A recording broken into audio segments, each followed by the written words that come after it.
Nama saya adalah Dr. Arieska Ansunarta, spesialis penyakit jantung di Rumah Sakit Premier Jatinegara.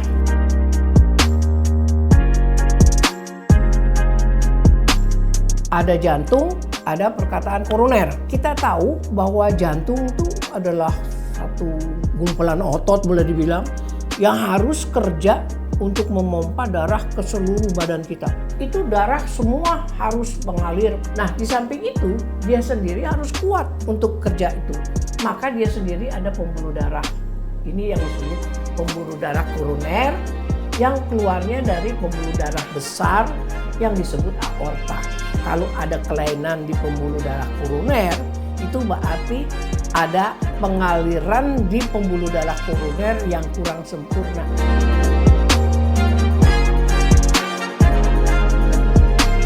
Ada faktor-faktor risiko yang bisa menyebabkan kelainan penyakit jantung koroner. Karena dasarnya adalah penyempitan kan. Penyempitan sehingga aliran terganggu. Penyempitannya tuh seringkali disebabkan hampir 90% suatu yang disebut plak. Plak di dalam pembuluh darah. Bisa makin lama makin besar sehingga bisa menyebabkan aliran terganggu. Jadi mampet itu. Lama-kelamaan kalau tidak ditindak tentu nggak bisa bekerja sempurna.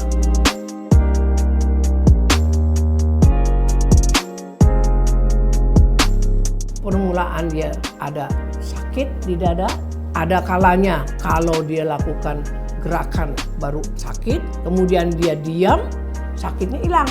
Nah, sakitnya itu kalau disebabkan oleh kelainan koroner, jadi jalannya aliran darah ke dalam otot jantung terganggu, itu sangat khas. Sehingga ada namanya tuh, namanya angina pectoris. Kalau orang sudah mendapatkan gejala, itu berarti udah benar-benar harus diperiksa bahwa ada kekurangan makanan atau kekurangan oksigen untuk otot jantung sebagai akibat karena alirannya kurang lancar. Jadi berarti mesti dilakukan pemeriksaan.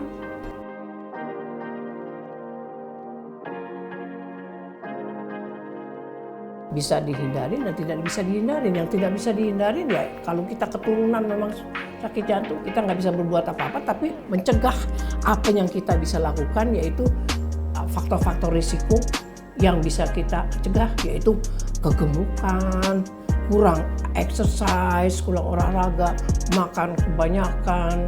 Dalam hal ini kita harus tetap kontrol, apalagi kita ada keturunan. Akan tetapi kalau memang sudah ada penyumbatan atau belum penyumbatan arteriosklerotik plak udah banyak, obat-obat anti-lipid statin ya, itu di samping dia bisa mengurangi kolesterol, dia tuh bisa mempunyai suatu fungsi plak itu nggak gampang pecah. Nah, kalau dia pecah bisa terjadi keadaan-keadaan akut karena dia bisa nyumbat ke otak, dia bisa menyumbat ke ginjal dan ke jantung sendiri tentu.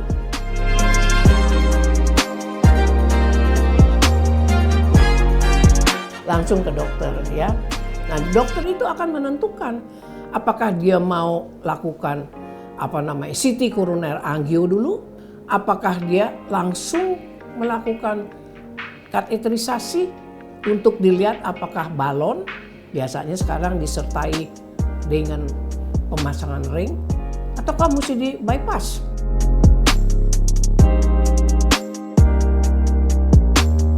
Dokter-dokter yang melakukan juga jam terbangnya sudah banyak, jadi tidak usah diragukan dalam soal ini. Pemeriksaannya juga sudah komplit sekali. Memang rumah sakit ini lama-kelamaan terkenal sebagai untuk evaluasi dan pengobatan jantung.